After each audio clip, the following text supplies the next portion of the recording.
The fundamental belief or assumption that I have in my study is that a healthy, vibrant workforce for the state of California and for government means better sustainability and more efficient use of the public good.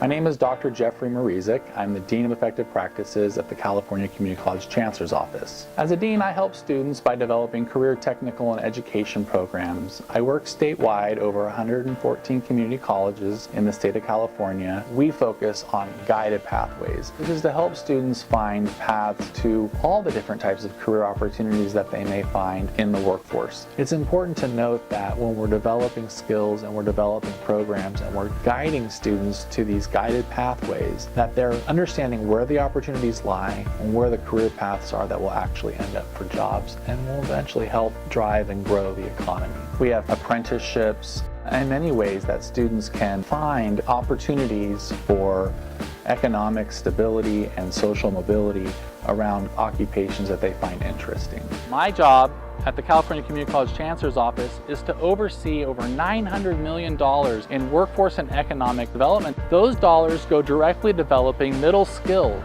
to help folks who currently are not engaged in the labor market to be able to get the skills necessary to elevate themselves and their families to be able, through education, to expand their opportunities into new program development and new occupations that they may not have seen themselves in before. What we do through Innovating Paths of Public Service is to work with the cities, the counties, and the state and other special districts to identify what we call their workforce demand.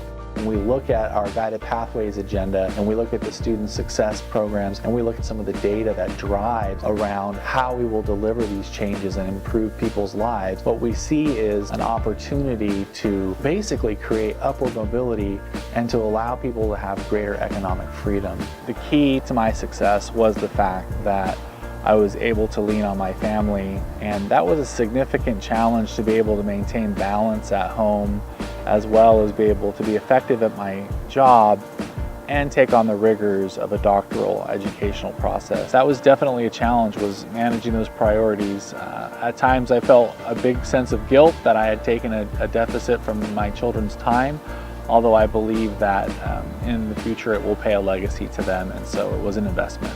My doctoral study was focused on a gap called the skills gap, and so in some ways the bridge represents a construct of overcoming the gap, and that's what education tries to do as an institution, is to create some structural concepts around how to help people find upward social mobility.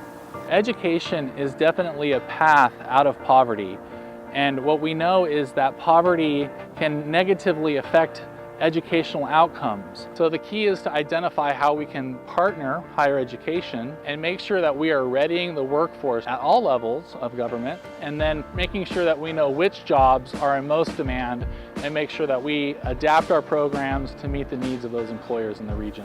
My study led to the adoption of the state of California, a CalHR and Government Operations Agency, to say, yes, we'll take the 10 skills of the new world of work, 21st century skills, and have those adopted as the foundational model for every entry-level employee at the state of California. Fundamentally, for the community college system and in my role, some of the policy focuses are social equity, social justice, and we really are interested in helping people from whatever walks of life and whatever background they may come to find their full potential through education and be contributing citizens in the state of California. I believe that I can be an advocate for students. My heart is in helping people really find their calling in life and to be unleashed into that calling.